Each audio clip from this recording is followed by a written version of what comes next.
here in hour number 2 as well, and I'll get the phone lines open during the final segment of the show for you guys. As always, Facebook, Twitter, email. You know how we do it. Facebook.com/thesportsfix. Tweet with us at thesportsfixcle. Email us, thesportsfix@aol.com. And some of you don't know, you hear us reference the chat room. There's a Mixler, Mixler.com, Mixlr. It's one of the smaller sites that some people listen to the show on. Although, I shouldn't say that, because the whole reason that I keep it alive is because we've got like 2,500 followers on that site alone. But it was like the original site, and we kind of really grew past it really quickly. But I keep it for that. But there's a chat room in there that a lot of people don't know about. Then they find it, and they're like, oh, I always hear you talking about it. If you listen to the show on the website, right on thesportsfix.net, you can actually chat right in that room, right on the box that you play the show out of as well. I didn't even know that until one of you guys pointed that out to me. So Mixler.com, there's a great little chat room there as well. Always to stay in touch with the show. Meanwhile, I'm going to the phones. It's where I reach out and touch someone. I mean, not, like literally, but airwaves. My man, Dr. Football, every Tuesday on the Sports Fix. Today's Tuesday. Yep, checked it. Yep, Tuesday. Dr. Football, how you doing? Jerry, I know you don't want me to start singing. No. What's happening, my man? How you doing, brother? How you doing? I'm great. How you feeling this week? I got to ask you, what do you think? Is this going to be an up-and-down season or what? Well, you talking the Browns?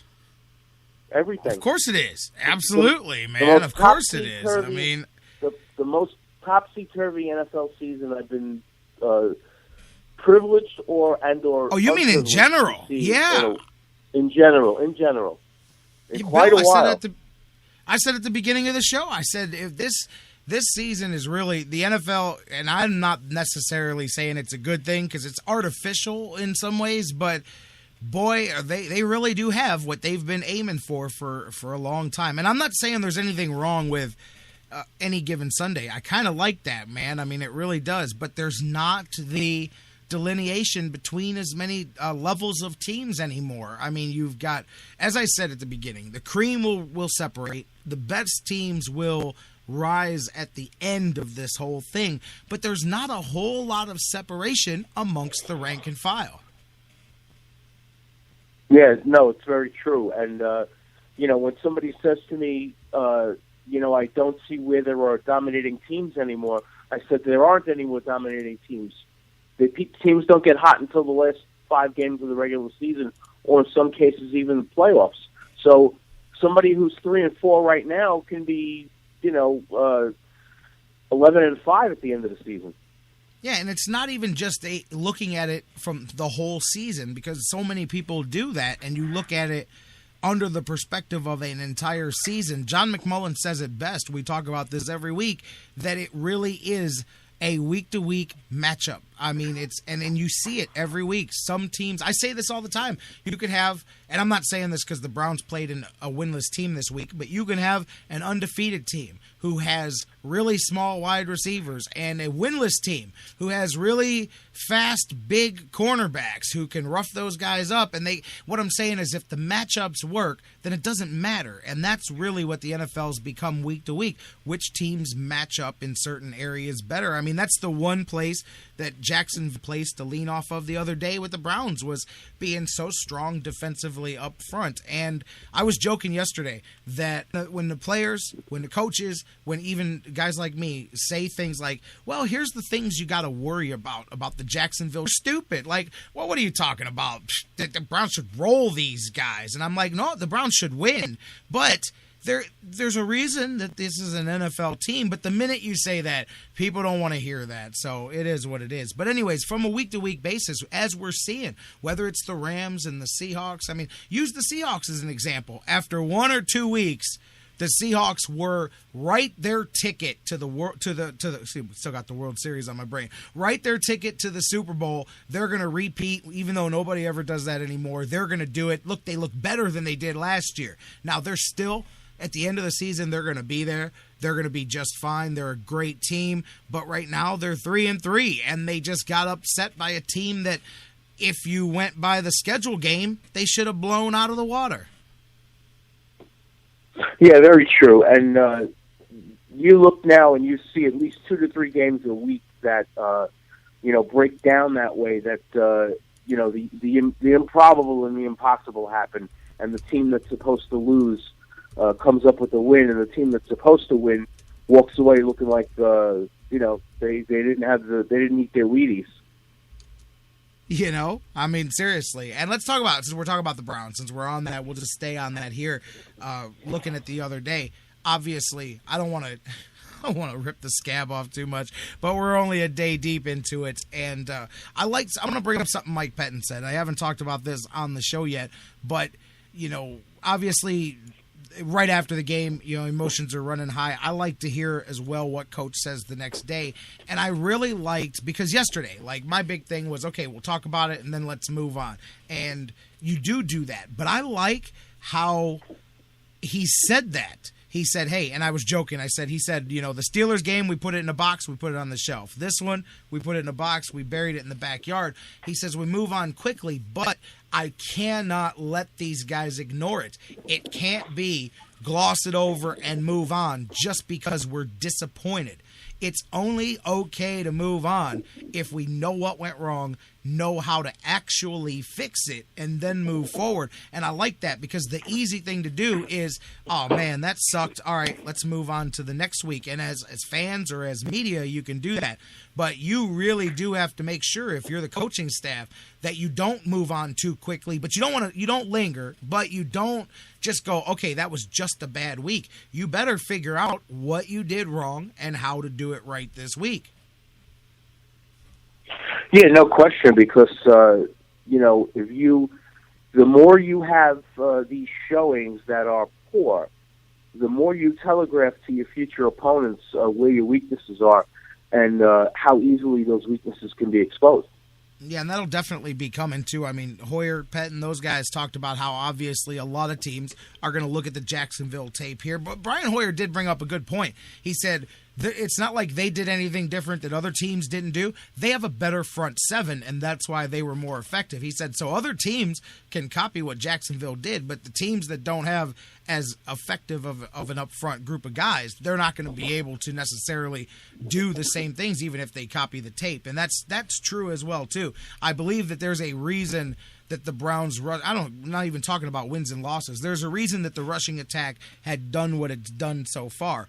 And for anybody, because I think it's amazing, there's a lot of people that yesterday told me, hey, man, Alex Mack has nothing to do with this. You can't even bring him up. And while I believe you don't make excuses and that it's next man up, don't tell me that the guy you just paid $55 million to or whatever, the guy that is your all-pro center of your line, now don't tell me that changing that doesn't change things. Now, I underestimated how much I thought Greco would be able to slide right in there. And I'm telling you, listening to Coach yesterday, I would not be surprised at all if they don't do what I said. I know McMullen thinks I'm crazy because you got to change the line even more. But I think you got to put Nick McDonald in at center because he's an actual center that's played center in the NFL, and then you can slide Greco back to right guard because I like Paul McQuiston, but he got abused by Senderick Marks the other day from the very first play, from the very first drive. I think if you put McDonald in at center, while he may be new on this line, it's not two positional changes. It's one positional change now instead of two, and McQuiston can go back to being a very valuable swing guy just in case you get an injury on any spot of that line. I think you've got to. I think that, because here's something else. Nobody's talked about this, but there was some snap issues that I saw during the game. I don't know if you saw it, Bill, and I don't know if you guys listening saw it, but it was probably about halfway through the second quarter, I looked at the guys that I was watching the game with, and I said, is it just me, or are some of these shotgun snaps, they're not real low where you got to bend down, but they're all coming a little bit lower than it looked like he's got to grab it and bring it up a little bit. Now, I'm not in any way giving Brian Hoyer a pass. This has nothing to do with Hoyer, but there were a little bit of snap issues there too because your guy's not a natural center. He's just giving you a hell of an effort to fill in where you need him. I think, what do you think? I think Nick McDonald, he's played for the Patriots. He's got a little bit of familiarity with Hoyer, but I think sliding him back in at center and then Greco back over to guard may be the better fix long term for this line, and then let those five guys re-gel together?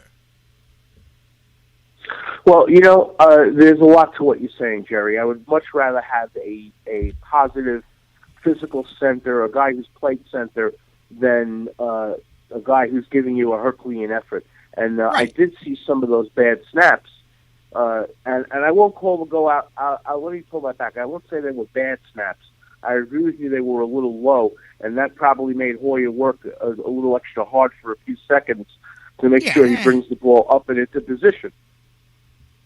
Right. But I'm not even saying that as far as it has nothing to do with what Hoyer was doing wrong. I'm just saying those are just all reasons why I would think of going that way rather than, because some people think the better way is to stick with what you've got now, but I don't think so. I think there were obviously some issues there. And I admit that I said this yesterday. I screwed up, and when I saw the way they switched things mid-game when Mac got hurt, I said, man, Greco stepped right in and did a great job.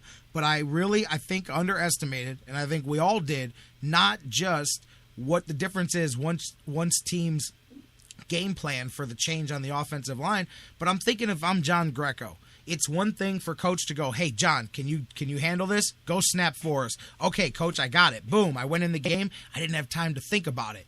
Man, that guy had all week of every media person asking him 800 times if he was going to be able to handle it. Now, I know you're supposed to be able to handle the media, but not everybody can. And you got to bet he's got the coaches. He's got his family and friends, everybody. He's had all week to go, no, I can handle it. I think I can handle it. I mean, I'm pretty sure I can handle it.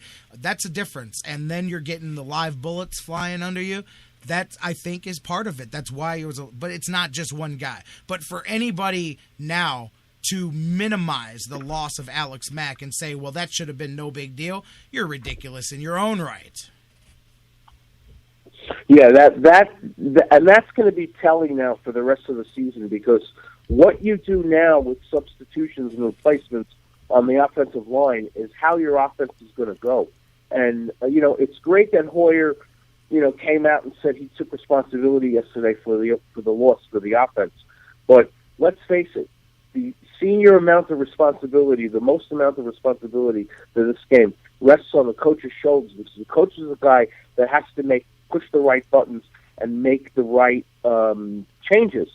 And that's where we have a question. We don't know if he's making the right changes yet.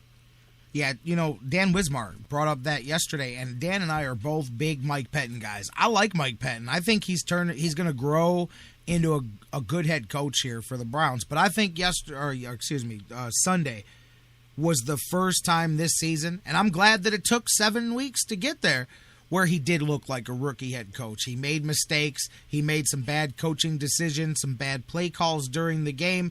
And everybody, it was just one of those games where everybody's time, I think that he really did look like a guy doing this for the first year. And that's a good thing, hey, that you got that deep into the season when many people thought it's a good thing, but it is what it is. He is a rookie head coach, and he did deal with that game not the best. And I think that hindsight is everything. Moving forward is something else. But yeah, you're right. That was the first one, too, where you could point in that direction as well. Now, where are you at, man? With Brian Hoyer, obviously didn't do well at all. His worst game as a starting quarterback for the Browns. That's fine, and that happens. And I mentioned earlier that I'm gonna go dig out some during. I'm gonna go look at 1980, and I'm gonna pull out Brian Sipes' worst game during that season, and people will go, oh, I forgot that he threw 4 interceptions in that game, or, oh, I forgot that the Browns got blown out in Seattle or something like that in the middle of a season that everybody remembers as one of the greatest. But anyways, it's just to show you that, it's week to week, and everybody knows when you win, it's the greatest week ever. When you lose, it's the worst week ever. Everything in the NFL is magnified 100 times because of the limited number of games there. But where are you at with Hoyer going forward? Do you believe that he bounces back and that this was a blip and everybody has games like this and you just move them on? Or do you think that there's something else and that we are seeing the beginning of the end of Brian Hoyer? I don't know. Where are you at with Brian Hoyer? Because I think it's a bad game that everybody has. Nah, I don't know that I would be so quick to sit him down and put in the kid now after 7 weeks. I could see it just happen at the beginning of the season. and he stretched it on for 3 or 4 games.